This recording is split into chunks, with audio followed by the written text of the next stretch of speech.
Hello, welcome to Curry Girl Tech Talk. I am Krystal Curry. Thank you for joining. All right, 90% of Americans believe that the nation is facing a crisis in leadership. Over the next 2 episodes, we are going to delve into important aspects of leadership. Why is leadership important, and why I am offering my own leadership book, Elevate. So much has been discussed about leaders over time and what makes a great leader. And that is why I am offering my leadership book and why I created the Elevate 2025 theme as a way to, talk about elevating in every area of your life and to share my leadership journey and what has helped me through corporate business leadership decisions. My book reviews my 5-step leadership framework and also how leaders can make a difference in our world, not just in the corporate environment, which is where I have a lot of my experience, but transcendent leaders who've made such an impact on our world. I hope that it will help you in your leadership endeavors. Leaders directly affect corporations and business in a variety of ways, including revenues, profitability, customer satisfaction, employee attrition, job satisfaction, employee productivity, and much more. That is why investing in your leadership team has a direct return on your investment. Connect with me for my Elevate 2025 seminars, speaking engagements, and invest in making your leaders best of class. So people often say people don't quit jobs, they quit terrible bosses. So what makes people so dissatisfied with the state of leadership? Today, I'm going to review a few of the top complaints of leaders or what people consider horrible bosses and how you can avoid those pitfalls.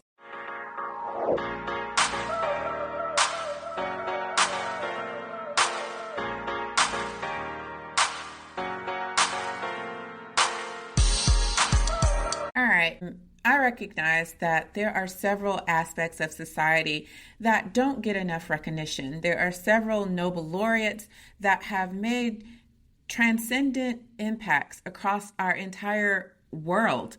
And I want to acknowledge them in terms of the leadership that they have provided, the brave men and women who have stepped to the forefront and have been courageous enough to lead us through extraordinary periods of change and lead us to magnificent solutions. Why do 90% of Americans feel that the nation is facing a crisis in leadership?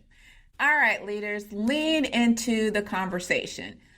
Of course, none of these horrible boss traits define you, but just in case your peer needs some advice, it's nice to know what modern day employees are thinking about leadership approaches and why there is a crisis in leadership.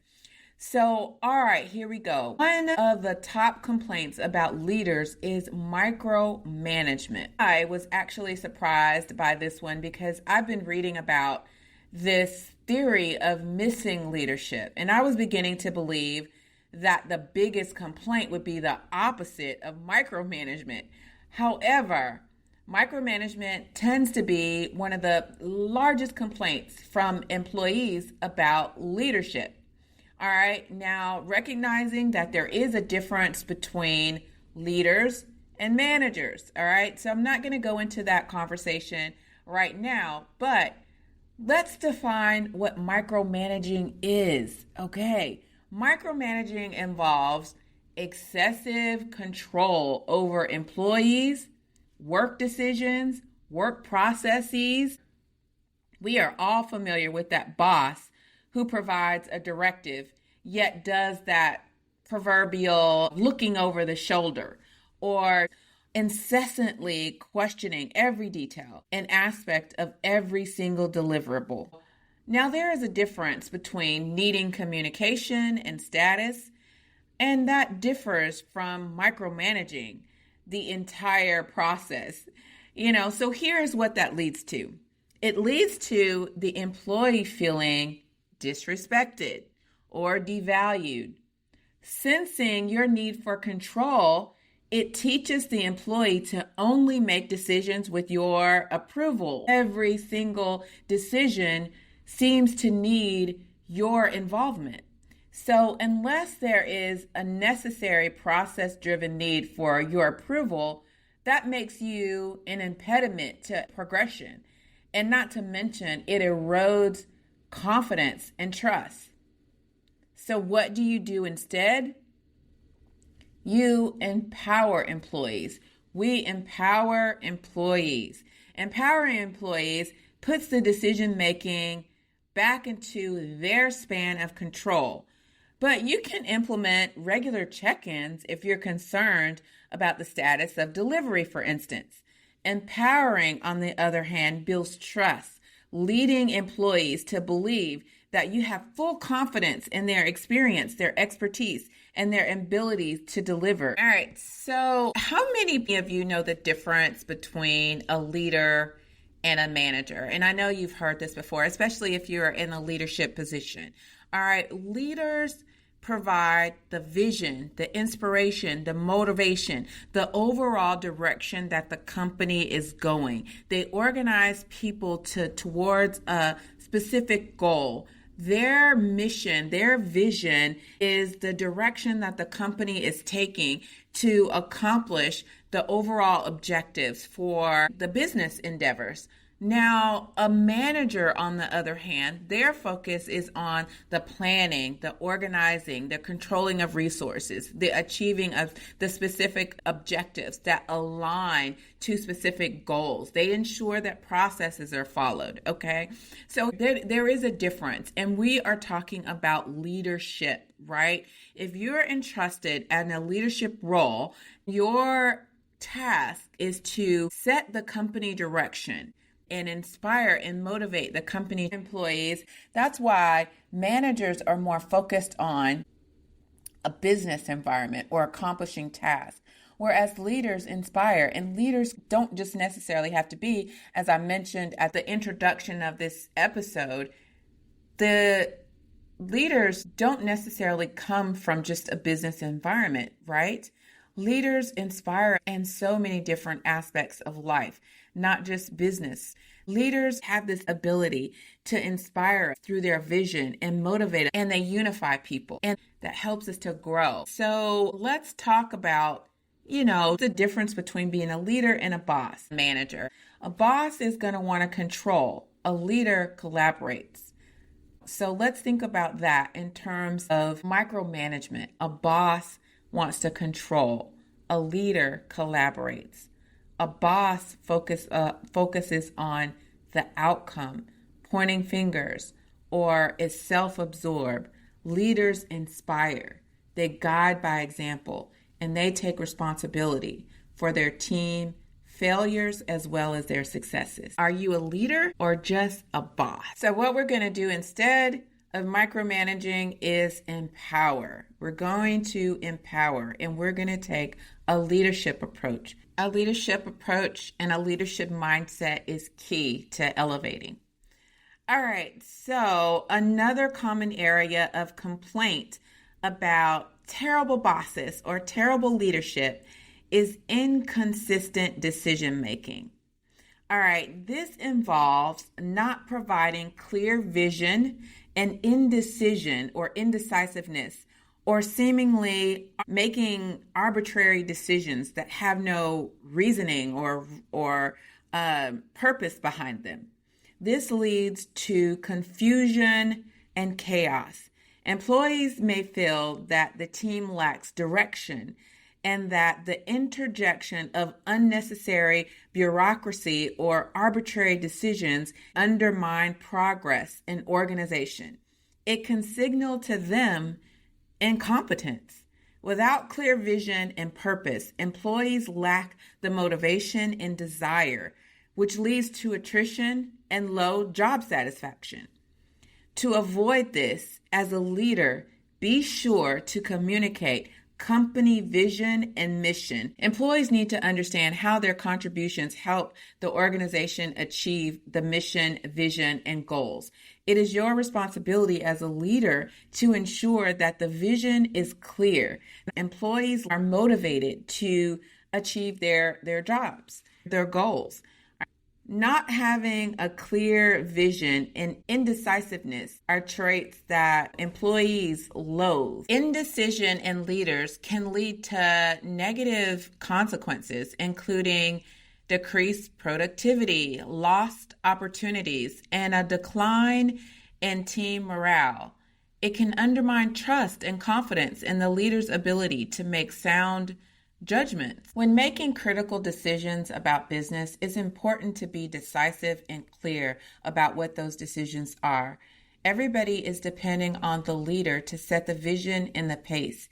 If you lag behind in making concrete decisions, you can miss key market opportunities that give the company a competitive edge and lead the company forward. All right, the last aspect of perhaps a crummy leader is lack of support or empathy. This one is a bit of a harder category because it involves everything from favoritism, lack of listening, power dynamics, and even conflict management.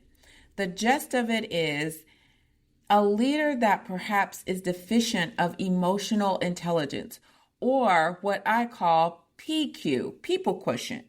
It's having the intellectual astuteness and awareness of how people and their emotions, behaviors, and motivations contribute to collective team efforts and leading to get the best possible outcomes from your teams.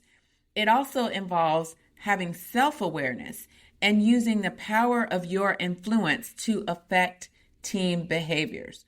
Without having a high PQ or leaders without emotional intelligence or EQ, this leads to employees describing their leader as egotistical, selfish, or individualistic. Employees desire to have a leader that exudes intelligence, yet humility, empathy, yet competence, integrity, and not entitlement. We want to show employees support and that they are valued, that their efforts are appreciated. And there are many ways that we can do that. One of the ways that we can show employees that they're appreciated is by giving credit to the originator of an idea, showing that we're not selfish, ensuring that we share in the team's failures as well as their successes. Acknowledging that publicly. People want to feel valued. They want to feel seen, and they want to feel heard. Many corporations are focused on economic impacts, technology transformations, and with boards calling for the conservation of cash and restructuring efforts in the midst of all of this AI stuff and, even the Web3 impending changes, are calling for leaders to have focused their efforts on other parts of restructuring business. So leaders are not spending as much time focusing on employee job satisfaction, for instance, nor managing conflict, perhaps. Post-pandemic, we are all weary from the economic upheavals, political dissension, and an onslaught of technology changes. And even the removal of DEI, which was intended to be a unifying agenda. I believe that a critical part of leadership is effective conflict management. Inevitably, we all experience conflict at work. Disagreements and challenges awaken us to the fact that we are all independent thinkers, right? We have our own perspectives, our own experiences and opinions that drive our thoughts.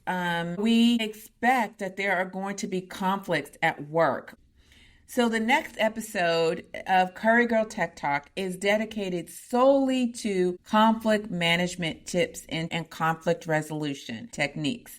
Please stay tuned for that in the next week.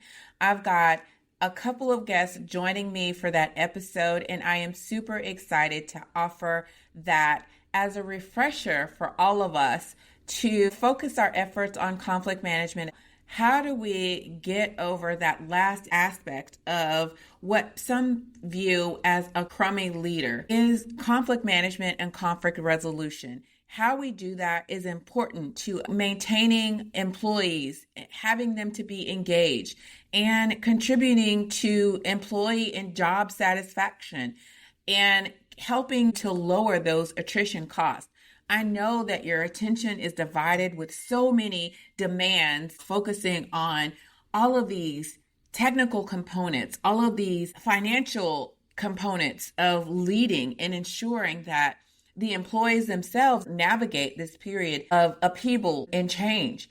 But the process of how we do that and manage that is just as important as the financial aspects, how we manage our greatest assets, which I say are people, and take care of them, is an important and key aspect of being a great leader. So how to avoid a perception of a lack of empathy or lack of support is conflict management and conflict resolution. We're going to talk about that completely at our next episode. So is one of the ways to avoid being a crummy boss. We want to make sure that we incorporate these conflict management things that crop up on our teams. Inevitably, we're going to have to work through decisions. We are navigating such an important and critical time that every voice matters. And we want to make sure that we're hearing employees and that we navigate these conversations with care. That means being able to have candid conversations as well as being able to take that constructive criticism. There are open debates in our industry sectors about the best approaches to take. Debates are necessary part of doing business and are encouraged for doing business. But how we navigate that conflict and turn those conflicts into resolution is part of being a leader. Giving us the freedom to be constructively candid with the balance of inquiry, yet providing empathy and support. Join me for the next episode of Curry Girl Tech Talk as I take on that approach. We're going to walk through that process with you. I can't wait for that. Refresher for effective conflict resolution and effective conflict management techniques. And I hope that you will join me for that episode of Curry Girl Tech Talk. And then at the end of the month, on May 29th, I am going to be hosting a live, I am going to be hosting a live show where I'm going to give a preview. At the end of May, I am going to give a preview of my leadership seminar. It's absolutely free to enroll, but you do have to register. I want you to register for me. Go online at currygirltechtalk.com, go to Elevate, and click on the free seminar and enroll. And let me know that you're coming. But it is free and live, and I will do a Q&A session at the end. I'm going to give a preview of what the seminar is about and the components of the 5-step framework. And then I will do a live Q&A session. So bring all of your questions, and they can be questions about any of the episodes as well as any questions about my Elevate Leadership Seminar. So join that. I know some of you have questions about, well, what is the 5-step framework? And what does the leadership course involve? And how much time is it? And what am I going to learn? What can I expect? I'm answering all of your burning questions about Elevate seminars at the end of the month. So mark your calendars for May 29th. I will be live for that. I'll be discussing all of your questions and reviewing a high-level review of Elevate seminars, all right, and what it all involves and what all you will receive as a part of the seminar. All right, so next week, conflict management, end of the month, doing a live. I can't wait for that, and I am excited about that. A little nervous too. I'm always transparent about that. A little nervous about that, but super excited for all of you to join me for that. All right. So looking forward to seeing you all and talking to you all soon. I am Krystal Curry. Take care.